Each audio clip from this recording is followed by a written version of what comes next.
नमस्कार दोस्तों, मैं प्रकाश अवस्थी कानपुर वाला। क्या है दोस्तों, आज हम लोग पढ़ रहे हैं एसएससी सीएचएसएल 2024 के लेटेस्ट सेट, जिसमें मैं करा रहा हूं 3/7/2024 का शिफ्ट नंबर 3। सेशन को स्टार्ट करने से पहले मैं बता दूं, ये क्लास रेलवे के बच्चों को भी के लिए बहुत बेनिफिट है। यानी इन क्वेश्चंस को आप लगाओगे तो आपको खुशी मिलेगी। और साथ ही साथ इसकी पीडीएफ हम अपने टेलीग्राम ग्रुप में डाल देते हैं। स्टार्ट करते हैं आज का अपना सेशन। पहला क्वेश्चन है सिंप्लीफिकेशन का, करते हैं। जैसे 8 ऐसे लिखा है -5, और यहां पर आप देख रहे होगे कि 2 का क्यूब 8, तो इससे भाग दे दिया, इंटू 3 कर दिया, प्लस ऐसे ब्रैकेट ऐसे 7 डिवाइड बाय 7 ऐसे इंटू 7 ब्रैकेट लगाया, डिवीजन है तो 1/7 ऐसे लिख दिया, प्लस 3 इंटू 6 और 3 ऊपर चला जाएगा और 1/3 का क्यूब। बस अब इसे हम लोग तेजी से कैलकुलेट कर लेते हैं।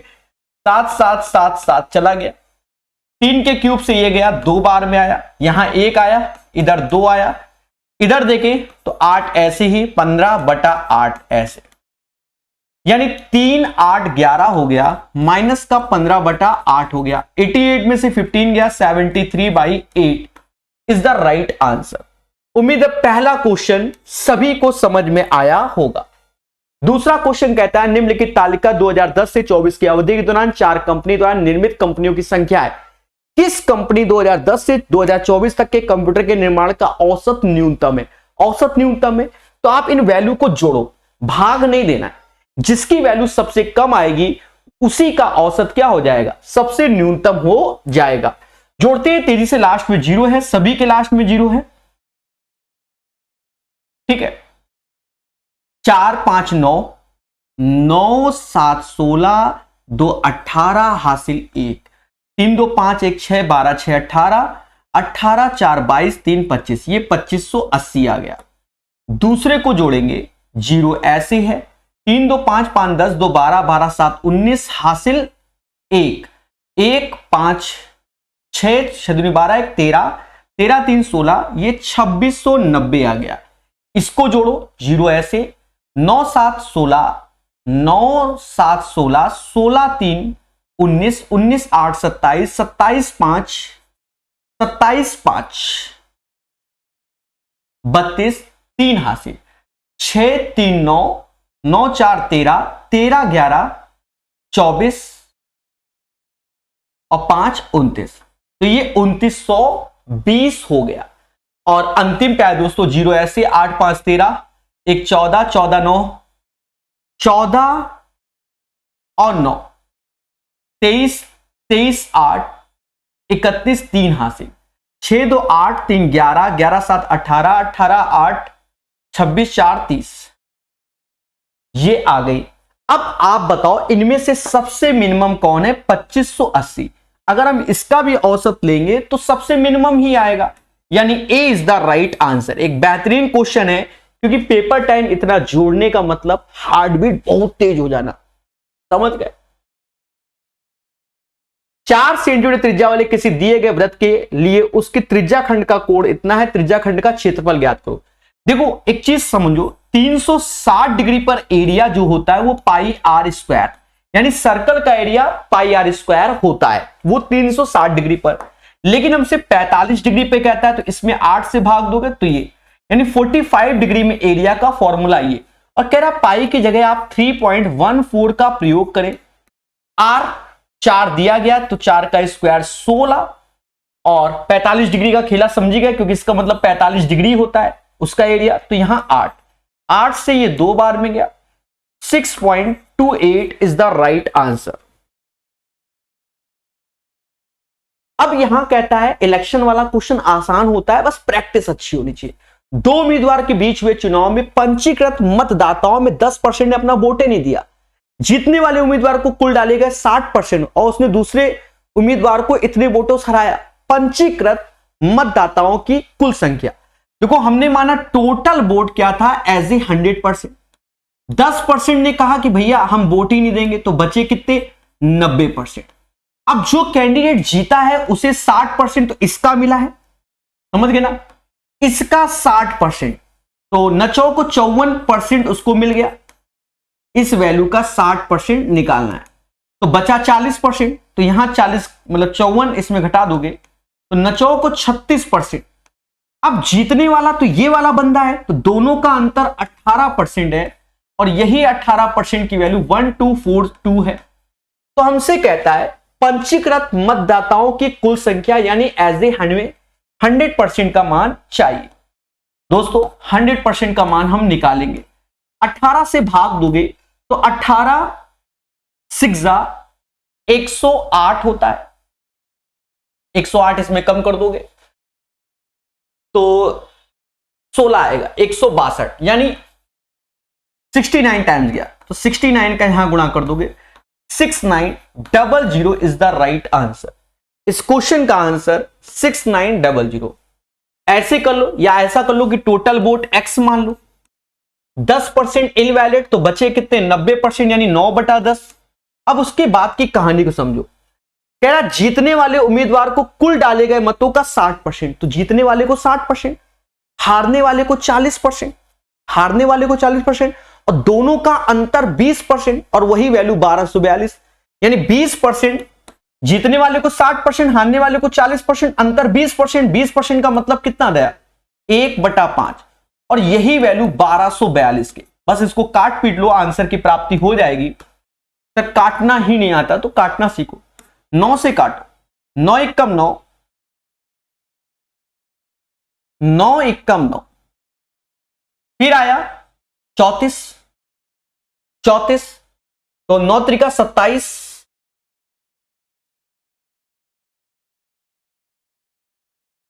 34,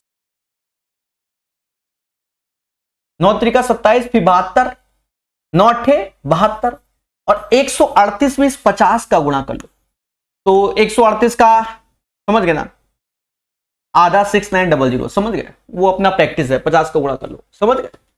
तो ये कैलकुलेशन कम है, ये ज्यादा है, it's depends on your practice. यदि 50 संख्याएं n1 n2 और n50 का औसत m है, तो संख्या n1 - 100, n2 - 100, n50 - 100 का औसत क्या होगा। देखो एक चीज समझो, सभी संख्याओं में 100 की कमी की जा रही है, तो बाय डिफॉल्ट जो औसत होगा प्यारे दोस्तों, जो औसत होगा उसमें भी 100 की ही कमी की जाएगी, यानी m - 100 is the right answer. प्यारा क्वेश्चन आपके सामने, क्वेश्चन नंबर 6, बहुत प्यार से सीखना। क्या कहता है, कहता है 800 मीटर की एक दौड़ है, बहुत अच्छी बात है, ये दौड़ जो है वो 800 मीटर की है। दो प्रतियोगी अंकुर और नेहा की गति का अनुपात 5:6 है, यानी स्पीड दिया गया है दो लोगों का 5:6, जिसमें पहला नाम अंकुर का है, दूसरा नाम नेहा का है, अकॉर्डिंग टू द क्वेश्चन। फिर कहता है यदि अंकुर 200 मीटर की बढ़त रखता है, कितनी 200 मीटर, कौन रखता है अंकुर रखता है, यानी यहां से जो बढ़त रखता है वो अंकुर रखता है 200 मीटर की, यानी नेहा को जो दूरी तय करनी है, नेहा तो 800 तय करेगी ये वाली, लेकिन अंकुर 600 मीटर की दूरी तय करेगा अकॉर्डिंग टू द क्वेश्चन। फिर भी कह रहा है अंकुर जीत जाता है, कौन जीत जाता है, अंकुर ही जीत जाता है, तो कितनी दूरी से, वरना विनर कौन है अंकुर। अब यहीं से आप क्वेश्चन को पकड़ सकते हैं, बड़ा आसान क्वेश्चन है।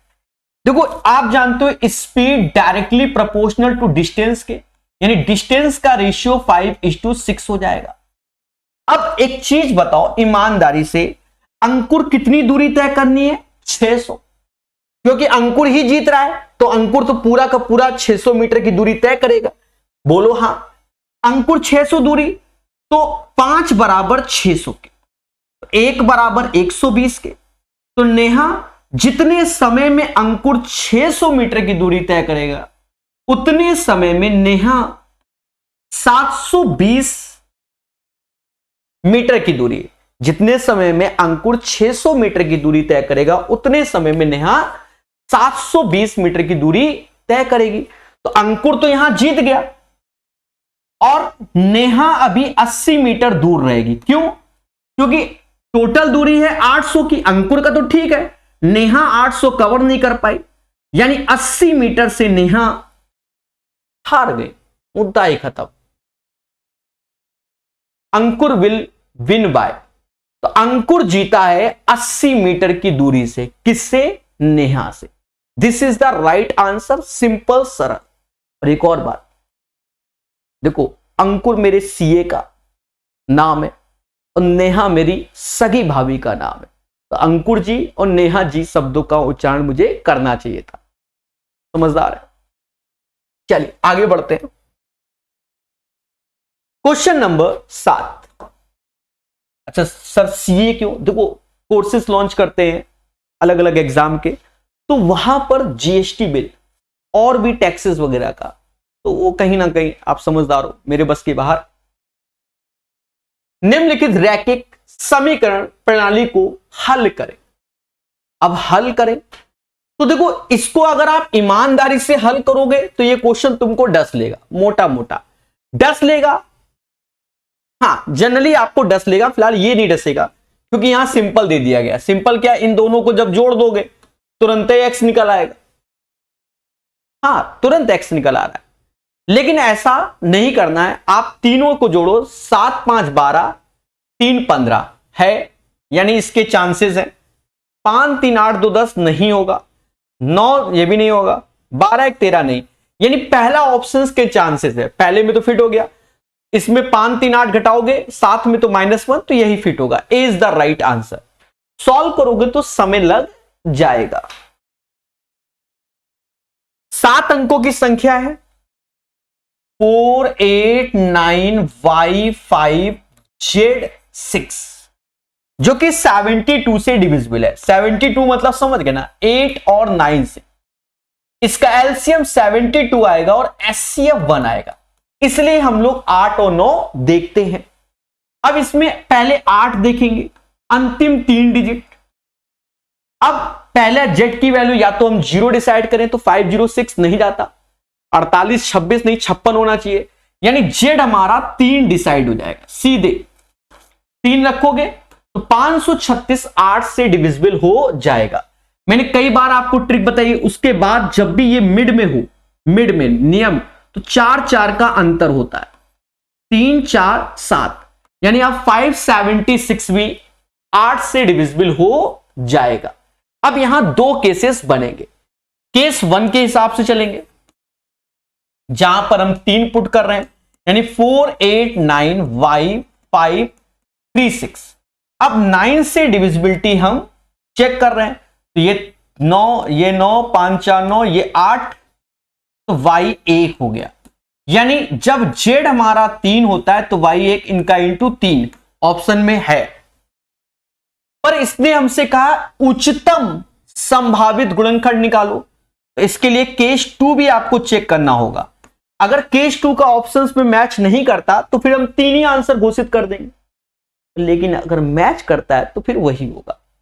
तो 4 8 9 y 5 z 6। तो अब हम लोग क्या है दोस्तों, z की वैल्यू क्या रखेंगे? 7 रखेंगे, क्योंकि केस 2 में 7।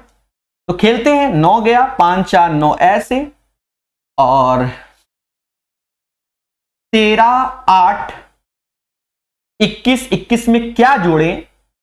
21 प्लस y, जिससे 9 से डिविजिबल हो। तो आप कहोगे सर 6 जोड़ दो, y की वैल्यू यहां 6 घोषित हो गई, और z 7, सक्षंग 42 क्या ऑप्शन में है?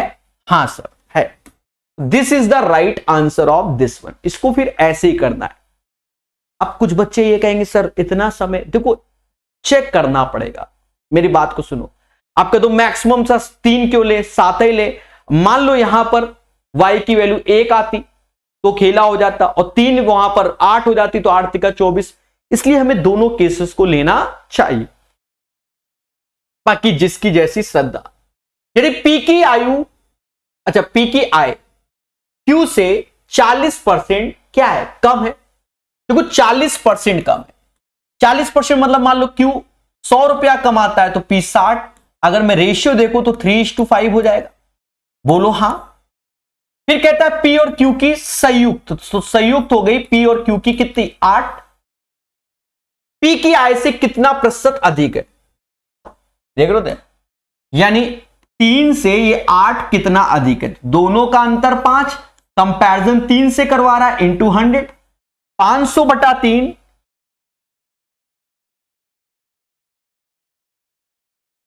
500/3, 166 तो आना ही आना है, पर तब भी हम भाग देंगे। एक ऐसे 16×3 = 48 होता है, ठीक है। फिर 20 36 18 ये आएगा, यानी 166.666 करके आंसर आ जाएगा। इसका आंसर सभी देशवासी समझ गए होंगे, 166 सही 2/3, ठीक है। DI, देखो DI इस बार CHSL में अच्छी अच्छी फिगर बनाए गए, समझे कि नहीं समझे, टफ कहीं नहीं है, मतलब फिगर देखकर बच्चा डर रहा है कि सर वाई दिस कोलावरी, बाकी फर्जी DI है। कहता है एक ग्राफ एक परिधान कंपनी के 3 महीनों के कुछ आइटमों की बिक्री को दर्शाता है। कंपनी की कुल बिक्री में 3 महीनों में सबसे कम बिकने वाले, देख रहे हो, सबसे कम बिकने वाले आइटम की बिक्री, तो सबसे कम आइटम कौन सा है ये सर कैसे, डेटा दिख रहा है ना, डेटा दिख रहा है, तो बस ऐसे जोड़ो, 12 8 20 3 23, तो 23 ये हो जाएगा, 14 9 23 5 28, 14 9 23, 14 9 23 5 28, 17 11 फिर 28, ये 20 आ गया, 20 6 26, तो सबसे कम बिक रही है टी शर्ट, क्या, टी शर्ट। कितनी बिकी, 20 बिकी, सबसे मिनिमम यही है ना इनमें से, देखो, और सबको जोड़ लो, 8 दूनी 16, 16 9 25, 2 हासिल, 10 2 12 इंटू 100,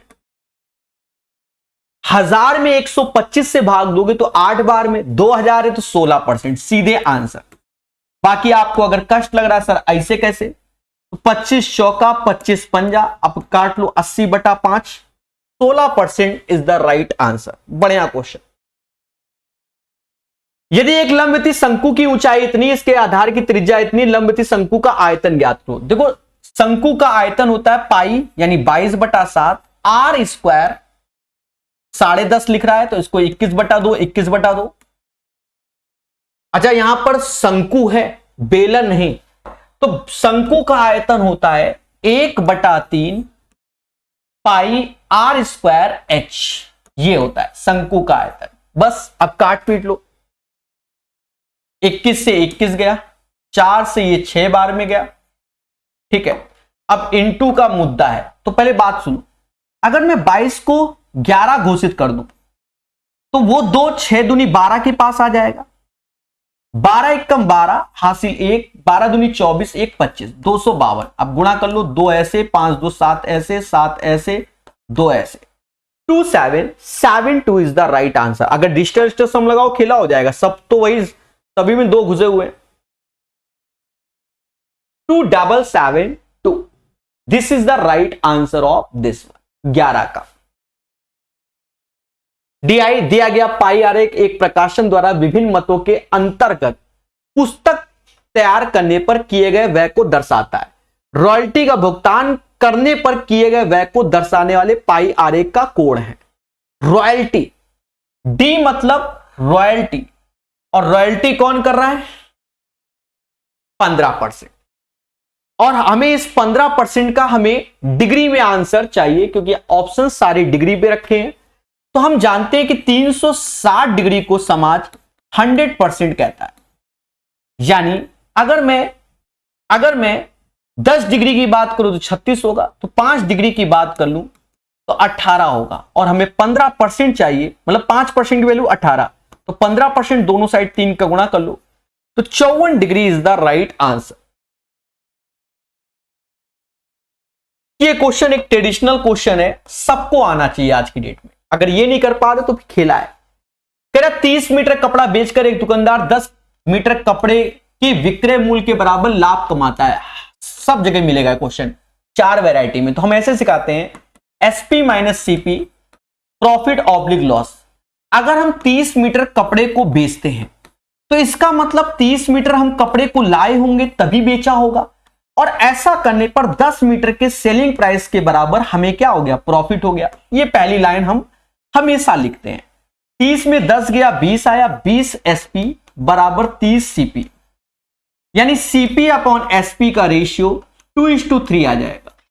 और हमसे कहता है 1 मीटर कपड़े का विक्रय मूल्य ज्ञात करें और 1 मीटर का क्रय मूल्य 480, यानी 2 बराबर 480, 1 बराबर 240, तो सेलिंग प्राइस 240 का गुणा करोगे 720 आएगा। यानी एक कपड़े को आप जो बेचोगे वो कितने पे बेचोगे, 720 रुपए में। एक्स देखो, जब भी कभी त्रिभुज बनेगा, त्रिभुज कह रहा है भैया 6, 18 एक्स एक त्रिभुज की भुजाएं हैं और एक्स का पूर्णांक ज्ञात करो। देखो इसमें नियम क्या होता है कि इन दोनों का डिफरेंस जो एक्स होगा ये ऐसे लिखेंगे, 18 6 24 ऐसे लिखेंगे, 18 में से 6 गया 12 ऐसे। अब यहां पर x के मान कितने हो सकते हैं, तो वो 11 हो जाएंगे। क्यों, इंटीजर वैल्यू में लेना है क्योंकि x पूर्णांक है। तो देखो 13 14 15 16 17 करके ये 18, यानी इन दोनों का अंतर 12 और प्लस 1 यानी 13 हो जाएंगे। सर ये कैसे आपने कर दिया, मैं आपसे कहूं 2 से बड़ी 5 से छोटी कितनी संख्या, तो आप कहोगे सर 3 और 4, नहीं 11 होगा, यहां खेल गया 11 होगा, सॉरी। अच्छा हुआ ये लॉजिक बताने लग गया, वरना मेरे साथ खेला हो जाता। 11 आंसर। सर कैसे, देखो इन दोनों का अंतर 3 और 1 कम कर दोगे तो 2 आएगा, ठीक है। तो यहां 11 आंसर आएगा। वो भावनाओं में बह गए, समझ गए, 13 बता दिए मतलब नसेबाजी, 12 में 13 जोड़ दिया 25, खेला हो जाएगा ना, ठीक है। तो यहां पर 11 संख्या होंगी। अब कौन कौन सी, 13 से लेकर आप 20 तक काउंट करोगे तो टोटल 8 संख्या होंगे, और फिर 21 22 23, 3 ये 8 3 11। एक और भगवान की कृपा कि हम आपको बताने लगे कि लॉजिक क्या है, ठीक है। 2 और 5 का अंतर 3, 1 कम करोगे तो 2 आएगा, ठीक है। जोड़ते नहीं घटाते, बच गया, हिला हो जाता। कह रहा 50,000 की राशि साधारण ब्याज पे 4 वर्ष में इतना हो जाती है, तो ब्याज में कितना मिल रहा है पहले बताओ, 22,000 रुपया मिल रहा है। दोनों का अंतर ब्याज है, पैसा लगाया 50,000, साल है 4, हमका रेट चाहिए तो R/100, ऐसे ही कर लो, ठीक है। 2 जीरो से 2 जीरो गए, 2 जीरो से 2 जीरो गए, 20 से R बराबर 11%, ऐसा कर लो। या आप एक और दिमाग लगा लो, भाई 50,000 लगाए 72,000 मिले, यानी 22,000 मिले। 22,000 कितने साल में, 4 साल में, 1 साल में 5500 मिलेगा, क्योंकि साधारण ब्याज प्रत्येक वर्ष समान होता है। और किस पे निकालोगे, 50,000 पे निकाल लो, इंटू 100, 2 2 2 2 55/5 यानी 11 आंसर। ऐसे भी कर सकते हो, it's depends on your practice. अब तो ठोको लाइक बोलो हाँ मेरे प्यारे देशवासियों। 16 नंबर, बढ़िया क्वेश्चन। 3 बातों को लिख लो, सीपीएमपी एसपी, हाँ जैसा क्वेश्चन बोल रहा है तो ऐसे लिख दे रहे। भाषा को पढ़ेंगे। कहता है एक व्यापारी 100 रुपए की कीमत पर एक वस्तु खरीदता है और उसे 10% 20% की क्रमिक छूट मिलती है। देख लो,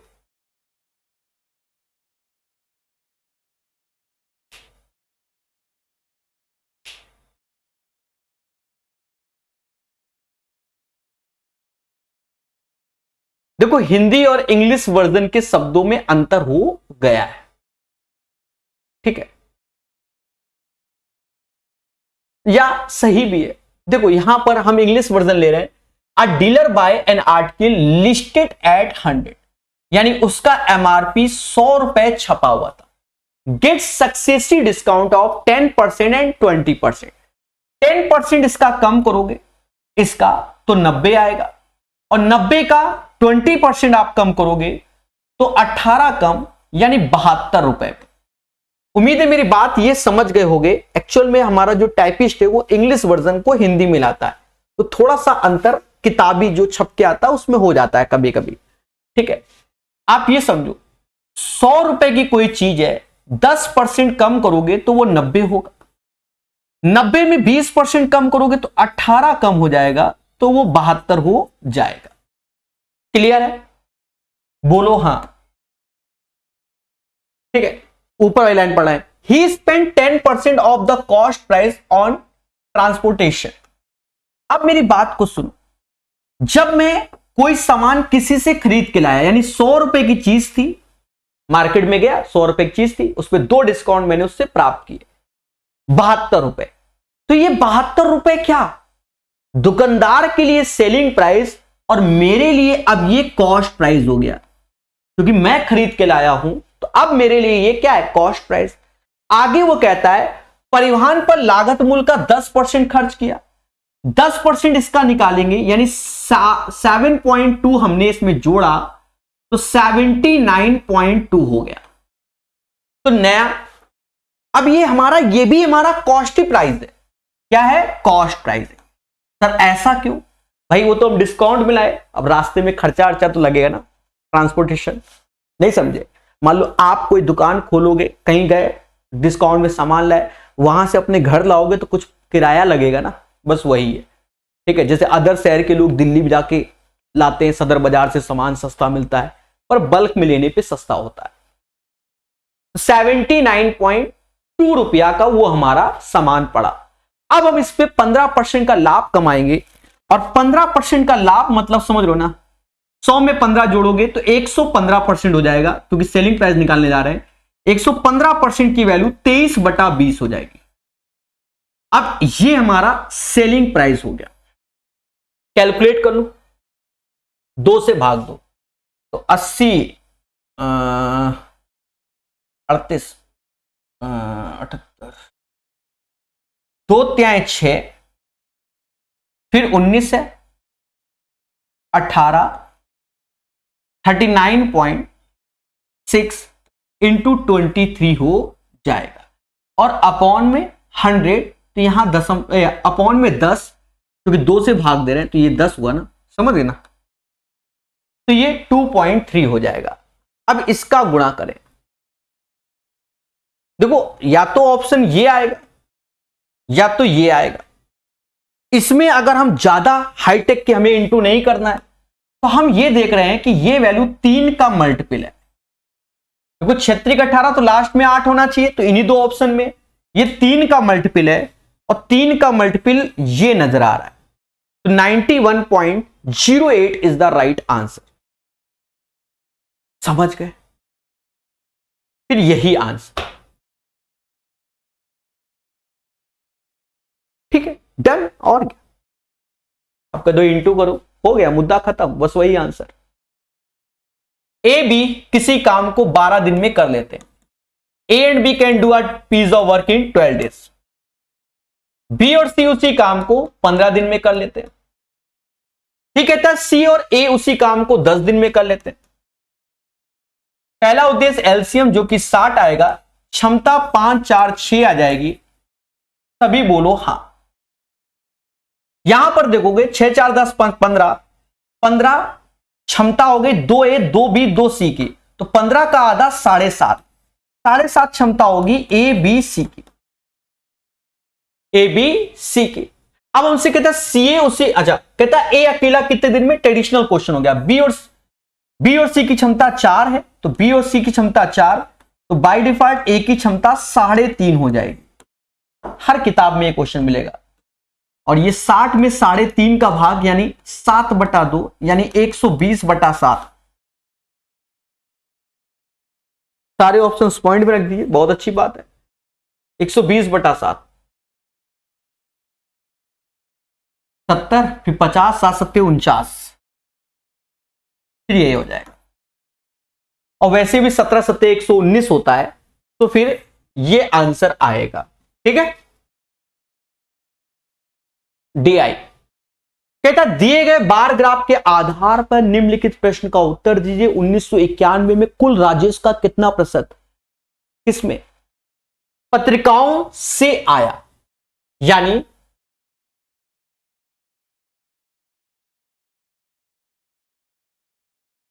पत्रिकाओं से।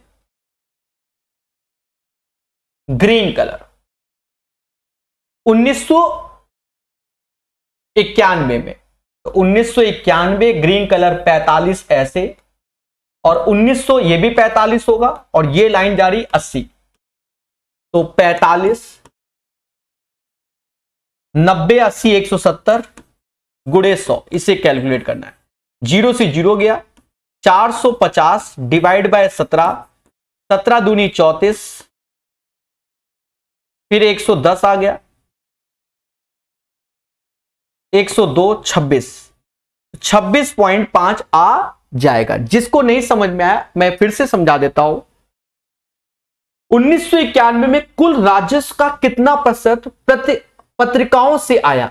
पत्रिकाओं में ग्रीन कलर है, क्या कौन सा कलर है, ग्रीन कलर। वैल्यू दिख रही होगी 45, नहीं दिख रही तो पीडीएफ में दे देंगे, 45 है, और ये 80 है तो ये भी 80 होगा, टच कर रहा है, और ये 45 तो बगल वाला भी 45 ही होगा, तो 45 चाहिए, और आउट ऑफ कितने में, इन दोनों के सम से, जो कि 90 170 हो गया, गुणे 100, तो लगभग में आपका आंसर, अब एग्जैक्ट तो आएगा नहीं, दशमलव के 1 इकाई तक सही, तो 26.5 इसका आंसर हो जाएगा।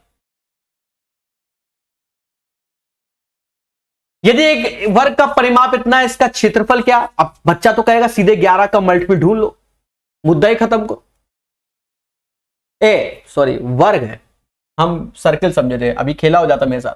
वर्ग में कहां से 11 का वर्ग, ये परिमाप है, यानी 4a बराबर 64 के, तो a बराबर 16 के हो जाएगा। ठीक है, और वर्ग का एरिया होता है a स्क्वायर बराबर 256 इज द राइट आंसर। मैं सर्कल माइंड में चला था, सॉरी। कहता है निम्नलिखित में से सबसे बड़ा अनुपात कौन सा होगा, सीधे 4/5। सर इतना फास्ट कैसे कैसे कर लेते हो। देखो या तो आप कई तरीके हैं, देखो मोटा मोटा आप ये देख लो, मोटा मोटा देखो यहां 8 है, इसको 8 बना लो, इसको भी 8 बना लो, इसको भी 8 बना लो, तो 8 बनाया तो ऊपर नीचे उतने का इंटू 2 का, यहां 8 का और यहां 8 का। 8 के आप 88 टुकड़े कर रहे हो, 8 के आप 16 टुकड़े कर रहे हो, 8 के आप 10, 8 के आप 11, तो सबसे कम टुकड़े किस में हो रहे हैं, इसमें, तो सबसे बड़ी वैल्यू ये होगी।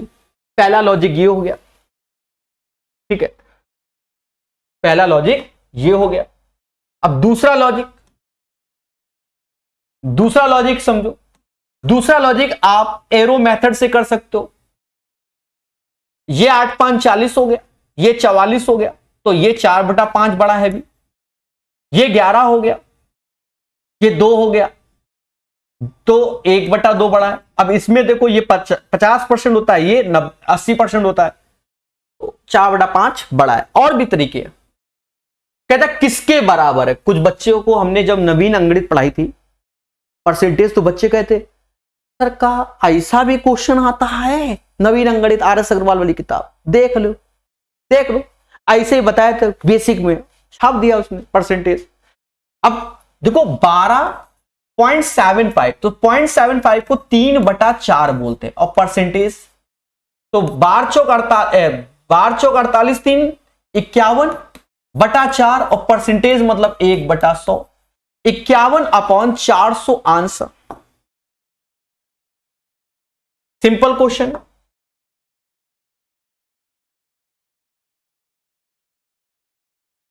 कह रहा है AB AC एक वृत्त की 2 स्पर्श रेखाएं, नाम AB और AC बोला है, तो A से AB AC ये कहता है जिनका केंद्र X है, मतलब सेंटर X है, और ये फिगर बच्चों को याद आ जाता है क्योंकि बहुत बार सीखते हैं, ये परपेंडिकुलर, ये परपेंडिकुलर। कहता है BXC 125 है,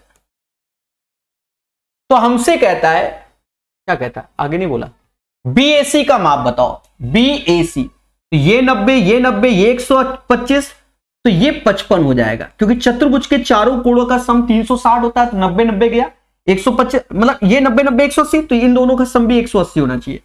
तो 125 और 55, समझ गए।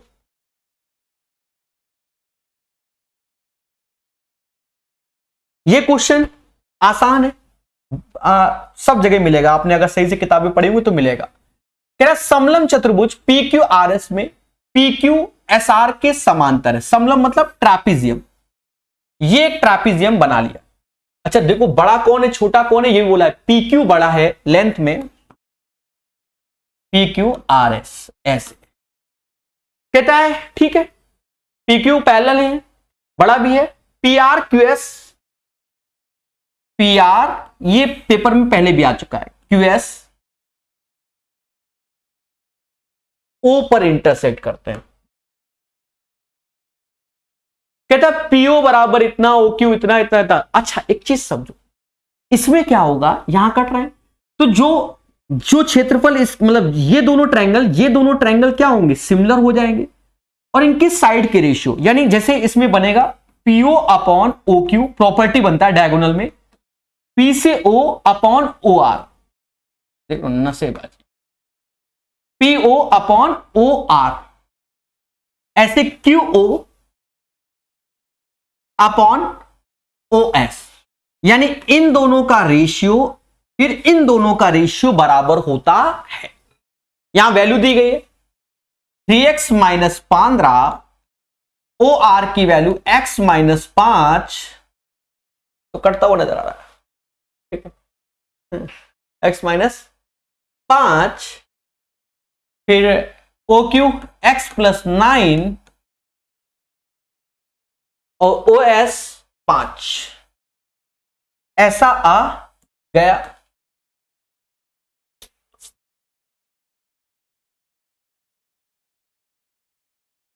देखो अगर आपको या तो क्वाड्रेटिक पूरा ईमानदारी से सॉल्व करो, ईमानदारी से करो,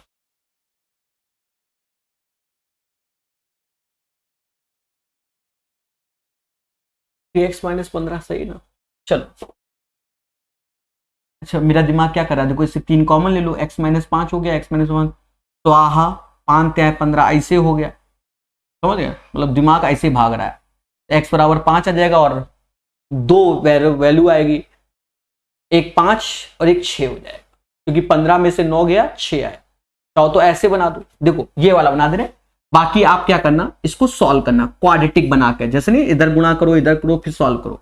आपको हम अपना लॉजिक बता रहे, 3 इससे कॉमन लिया, x माइनस 5, x माइनस 5, तो यहां पर x प्लस 9 ऐसे बटा 5, तो अगर हमने इसको यहां से काट दिया, ये ऐसे काट दिया, तो ये काटने का मतलब x माइनस 5 को हमने जब काटा तो ये 0 बराबर, तो x बराबर 5, x बराबर 5 एक वेरिएबल आएगा, क्योंकि आगे कह रहा है 2 मान x1 x2 प्राप्त होते हैं, तो एक x की वैल्यू 5 यहां से निकल आएगी। दूसरी 5 क्या है 15, 15 और 9 गया, x बराबर 6, यानी 2 मान आएंगे। अब बड़ी वैल्यू को पहले रख दो, तो 6 का स्क्वायर 36, 5 का स्क्वायर 25, यानी 11 इज द राइट आंसर। पर अगर कुछ बच्चों को तसल्ली नहीं कि सर हम नहीं ये वाला तरीका ये का बता दियो, ये कौन से नशेबाजी कर दिया आपने, हाँ उस केस में हम इसको सॉल्व कर देते हैं। 5 क्या है 15, फिर 75, एक्स स्क्वायर 5x प्लस का 9x माइनस का 45, एक्स स्क्वायर ऐसे, ये 4 ये 15 तो माइनस का 11 ऐसे आएगा, और ये 30 हो जाएगा। इसके 2 फैक्टर होंगे, 6 पंचे 30 यानी 6 और 5, तो ये इसे x1 घोषित कर दो, इसे x2 घोषित कर दो, और आंसर आ जाएगा। समझ गए। यदि किसी गोले की त्रिज्या 12% की वृद्धि की जाए तो आयतन में लगभग वृद्धि क्या होगी। देखो पहले गोले की त्रिज्या अगर 100 थी तो अब 112 हो जाएगी, बात को समझना, 100 थी तो 112 हो जाएगी, और गोला है तो उसमें 4/3 पाई r क्यूब, और वो भी आयतन है तो इसका क्यूबिक चलेगा।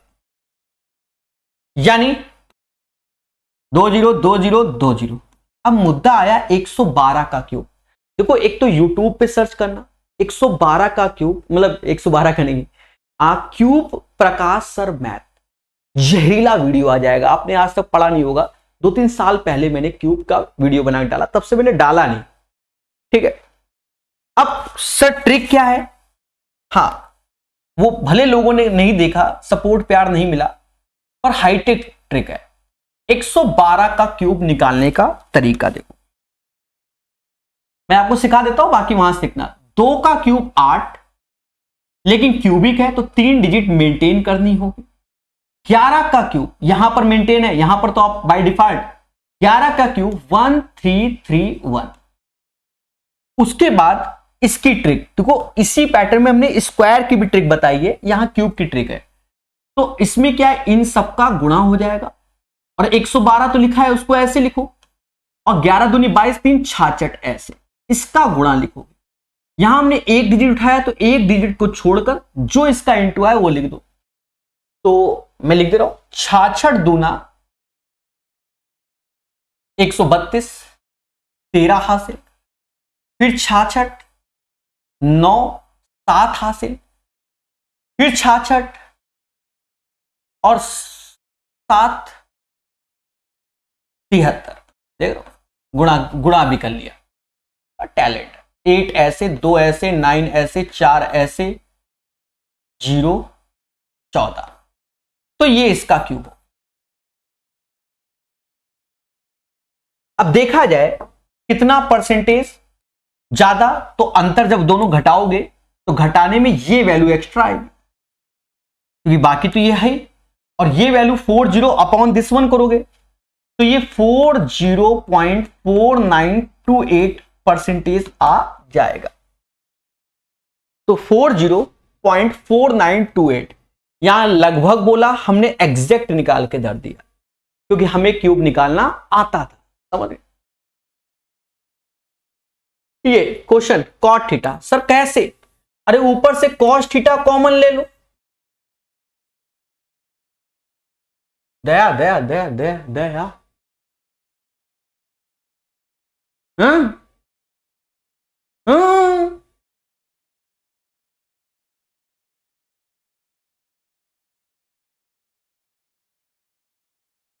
क्या करवाना चाहता हूं मैं, देख लो आंसर भी मार दिया। बहुत नशेबाजी हो रही है आजकल। आंसर ने कॉट थीटा क्यों मार दिया? देखो अगर मान लो अब मार दिया तो वो बात की बात है, मैं उसी पैटर्न में लिख रहा हूं। कॉस थीटा ऊपर से कॉमन लिया तो 3 कॉस स्क्वायर थीटा माइनस का 2 आया। बोलो हाँ। नीचे से साइन थीटा, क्योंकि हमने मार ही दिया था भाई, तो दिमाग में कुछ और चल रहा था। 1 माइनस 3 साइन स्क्वायर थीटा आया। अब मेरे दोस्त कुछ भी मैचिंग नहीं बन रहा कि सर ऐसे काट दो, तो यहां पर इस चीज को 3 ऐसे, कॉस स्क्वायर थीटा को 1 माइनस साइन स्क्वायर थीटा बोलते हैं, माइनस का 2 ऐसे, तो देखो 3 में से 2 गया तो ये 1 माइनस 3 साइन स्क्वायर थीटा हो जाएगा। यानी कहने का मतलब गंगाधरी शक्तिमान है, ये दोनों कैंसिल हो जाएंगे। Cos theta upon sine theta, cos theta upon sine theta, cot theta आएगा। तो ये 25 का आंसर कॉट थीटा। अब पहले हम अपना प्रेजेंस ऑफ माइंड बताएं, हमको मालूम है क्या लगा, सही बताएं भाई। कॉस 2 थीटा का फॉर्मूला होता है 2 कॉस का थीटा माइनस 1, और नीचे 1 माइनस 2 साइन स्क्वायर थीटा वाला। तो हमने अभी लगा कि कॉमन लेके वही आ रहा है, और जब देखा कि यहां 3 लगा है तो खेला हो गया, तो मैं थोड़ा सा रुक गया, समझदार है। पर आंसर वही आया, क्योंकि ऊपर कॉस नीचे साइन कॉमन लिया, पर अंदर का पोर्शन फिर कटा ही होगा, तो करके दिखा भी दिया। उम्मीद है सभी बच्चों को ये सेशन पसंद आया होगा। अगर पसंद है तो वीडियो को लाइक शेयर सब्सक्राइब जरूर कीजिए, और सपोर्ट जरूर दिखाइए, और इसके पीडीएफ टेलीग्राम ग्रुप में आपको मिल जाएगी। धन्यवाद।